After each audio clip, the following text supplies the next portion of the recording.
She was the villain. She was the third person in the marriage. She needed to rehabilitate her image. You and your brother both directly asked your dad not to marry Camilla. Yes. Why?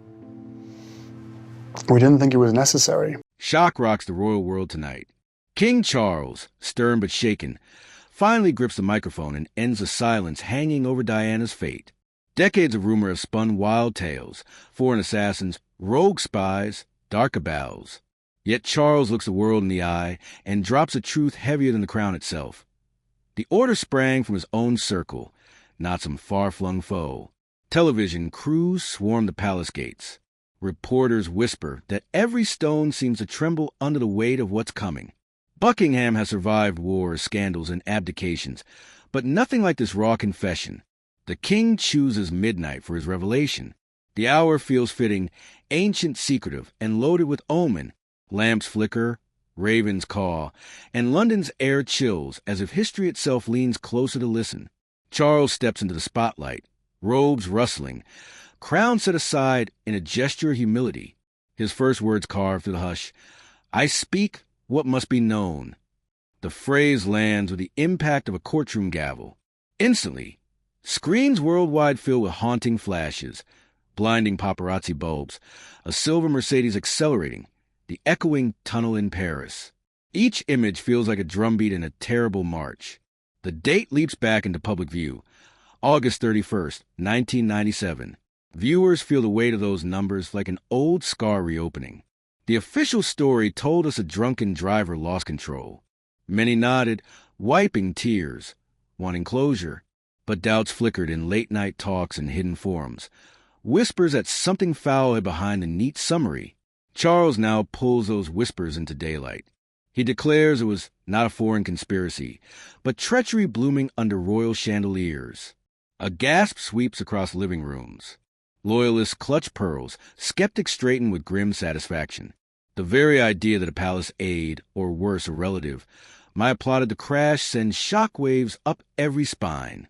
The camera dives into palace corridors rarely seen by outsiders. Thick carpets muffle secrets. Portraits of past monarchs glare as though judging newer sins. Viewers peer into this labyrinth, hearts racing. Possible culprits appear in rapid montage. A high-ranking equerry known for ruthless ambition. A security advisor once disciplined for overstepping orders. An intelligence liaison rumored to despise Diana's independence. Each face flickers, feeding public imagination. Ticking clocks underscore the list. Each tick feels like a heartbeat of suspense, counting down to the unmasking of a hidden hand. Then Charles drops the second bomb. Every sealed file, every forgotten memo, every recorded phone call will be open to neutral investigators. No more locked drawers, no more coded indexes. The promise jolts institutions use to velvet secrecy. Lawyers bolt upright. Archivists race to catalog miles of parchment. Cyber teams set up data vaults so vast they rival small nations' libraries. In local pubs, seasoned Brits debate fiercely. One patron shouts that stabbing your own family in the back would be unthinkable. Another replies that royal history is littered with betrayals. Pints slam the tables, forming a chorus of disbelief. Newspapers roll off the presses with blood-red headlines. Palace plot. Crown in crisis. Exclamation marks blast across front pages like fireworks igniting dawn. Across the Atlantic, late-night hosts scrap comedy monologues to discuss the bombshell. One exclaims that Buckingham now looks like a thriller set instead of a ceremonial relic. Historians pull dusty volumes from shelves, hunting parallels. They recall Richard III's rumored murders, Henry VIII's ruthless court. Yet each scholar admits no previous revelation felt quite this explosive. Meanwhile, forensic scientists reenact the fatal ride. High-tech scanners sweep the original crash site, capturing micro-scratches on walls. Engineers build a full-scale replica of the Mercedes, sensors bristling like porcupine quills. Cameras follow dummy tests roaring through the Paris tunnel at replicated speeds. Sparks fly, tires squeal, and computer models churn data in real time. Audiences watch, holding breath as if willing to pass a change. Every new measurement magnifies or destroys fragments of the old narrative. Even a millisecond discrepancy becomes gripping because it could either clear or indict someone still alive. Inside Buckingham, atmosphere shifts from regal calm to frantic triage. Confidential emails get flagged, shredded, or secured. Staff who once shared tea now trade worried glances, wondering who'll be questioned next. Nightly news zooms in on a third twist. Charles himself may testify under oath. Such a move would shred centuries of deference, shielding the sovereign from direct grilling. Constitutional scholars emit collective gasps. They note that while monarchs rule in symbol, testify would make Charles a witness like any citizen. The imagery of a king in a witness box feels seismic. Public sentiment divides. Some say Charles is bravely confronting Rot to honor Diana and stabilize the realm. Others suspect he's sacrificing pawns to protect higher secrets. Social media hashtags duel, trending by the hour. Street artists paint new murals of Diana crowned in angelic light. Candles return to palace gates, echoing the sea of flowers once laid in 1997. Her memory surges like a tide reclaiming land. Amid the outpouring, Charles appears on live feed again, voice steady yet tinged with sorrow. He thanks viewers for their patience and repeats a crisp pledge. Every name will be spoken, every deed recorded. Critics point out the promise must withstand sheer pressure of tradition. The crown long survived by hiding inner workings, and ripping that veil could weaken it beyond repair. Yet supporters argue truth is the only path to future legitimacy. They claim silence built cracks that resentments widened, and Diana's story became the loudest echo in those hollow spaces. A panel of psychologists weighs in. They remind the public that conspiracy thrives when official stories leave gaps. Closing those gaps with verifiable facts might finally end decades of pain. Business analysts watch royal-related merchandise soar. Books on Diana climb bestseller lists. Streaming platforms rush to greenlight documentaries, convinced audience appetite will be insatiable. Meanwhile, palace security doubles patrols, not only to guard royals, but to secure archives from tampering. Chain of custody logs grow thicker by the hour. Investigators interview chauffeurs, press photographers, even roadside maintenance crews who worked that night in Paris. Each witness clutches memories long buried, coaxed into light with gentle yet urgent questions. Some testimonies clash. A former guard remembers a cryptic radio call pulling certain agents off duty just minutes before the crash. Another claims a quiet memo warned a special contingency that weekend. Experts sift phone metadata, travelogues, and financial records. Any spike in unusual activity could trace back to a mastermind. Algorithms pick through millions of data points while detectives chase the human angle, greed, jealousy, revenge. Across sitting rooms, families revisit old footage of Diana, laughing and waving. Many tear up, whispering that maybe justice will finally land, even if arrived late. Royal commentators predict a domino effect. If inner circle guilt surfaces, honors could be stripped, titles rescinded, and security vetting procedures overhauled from top to bottom. Parliament murmurs about oversight. Some MPs float the idea of an independent Royal Accountability Commission, a body unheard of in prior British governance. The realm feels suspended between awe and dread. The monarchy's mystique once relied on mythic distance. Tonight, that distance shrinks to camera lens range. The king ends his broadcast with an iron resolve. We will not rest until daylight touches every corner. Applause erupts from crowds camped outside gates, mingling with church bells ringing midnight across London. Yet tension lingers, thick as fog on the Thames. Questions multiply. If plotters act alone, why hide proof so fiercely? If they conspire with others, how deep does a network burrow through venerable institutions? International allies watch with diplomatic caution. If British royal security can fracture from within, what are their own guarded halls? Advisories circulate quietly through embassies. Tabloid sees on new rumor, a palace CCTV tape from 1997 vanished weeks after crash. The hunt for that missing video becomes a subplot within the giant narrative. Genealogists trace bloodlines for motive. Could inheritance squabbles or succession fears have sparked cold calculation? Charts sprawl across newsroom walls, red strings connecting aristocratic names like a spiderweb of intrigue. The Archbishop of Canterbury releases a measured statement urging unity and prayer. Faith leaders join, hoping to calm a nation rocked by combined grief and shock. University classrooms pivot lesson plans to examine live history in motion. Students debate ethics of monarchy, media responsibility, and the human appetite for drama. Podcast hosts produce marathon episodes, dissecting every syllable of Charles's speeches. Their voices crackle with both sympathy and skepticism, mirroring the divided mood of millions. And through everything, Diana's legacy glows brighter. Her charity work, her open heart, her struggle against rigid protocol, all return to center stage. Many call this inquiry her posthumous victory lap.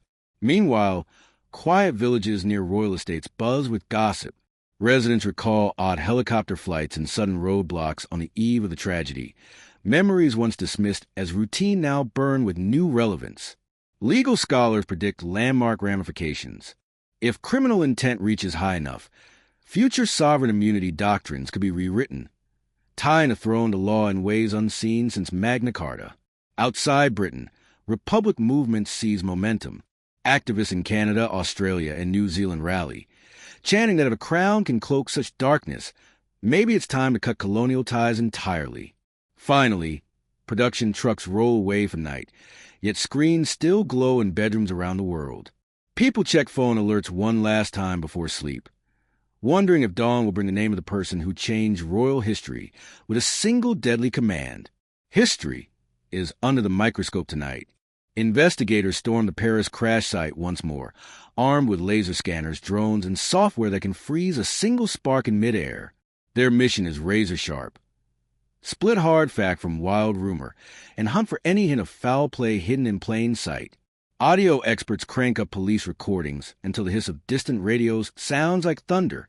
Video analysts slow every frame of surveillance footage to a crawl, scanning headlights, reflections, and passing shadows for signs of tampering. Nothing escapes this new digital dragnet. Classified safes swing open with a metallic gasp. MI6 files once stamped, eyes only, now lie under courtroom lamps, while legal teams guard each envelope like treasure. Chain of custody logs grow thicker by the hour, because one smudge could sink an entire case. The evidence room feels like a battlefield. Lawyers, scientists, and royal advisors circle boxes of exhibits as if defending chess pieces. Each scrap of metal, every photo, each radio call is weighed for truth. Closure for the public and peace for the palace hang in the balance. Suspicions tighten like a vice. First up, a rumored rogue MI6 agent, trained, embittered, and skilled enough to turn chaos into cover. Yet talk is cheap without proof that can withstand a judge's stare. Next come shadowy palace advisors. They moved freely through gilded corridors, knew Diana's routes, and could bend schedules with a single nod. Did jealousy or blind loyalty twist one of them into a hidden enemy? Tabloid flashes and screeching engines raise another chilling theory. Could paparazzi and palace insiders have struck a secret deal, funneling movements and cash to engineer the perfect photo? And the perfect trap? Whispers even brush royal velvet. Some ask whether a relative, desperate to shield a crown or secure a throne, viewed Diana as the single obstacle. Such claims feel radioactive. Yet investigators refuse to rule anything out. Online polls erupt across news sites, inviting millions to vote on the most likely culprit. Each click fuels global debate, turning armchairs into jury boxes while official detectives race to stay ahead of public frenzy. Across oceans, anchors call this the trial of the century, as crowds gather under banners demanding truth for Diana. Candlelight vigils glow outside Buckingham and the Eiffel Tower in a shared cry for justice. Diplomats pledge cooperation, linking British and French archives into a vast digital bridge. Historians warn that new facts could redraw modern royal history overnight. The monarchy's once polished shield now shows cracks under the spotlight. Social feeds explode with hashtags, memes, and heartfelt posts. Some users share memories of Diana's kindness. Others craft intricate timelines of suspicious phone calls. The internet becomes a roaring town square where sympathy, skepticism, and excitement collide. Feeling the tidal wave, King Charles acts fast. He unveils a public inquiry led by a veteran judge and a panel of forensic heavyweights.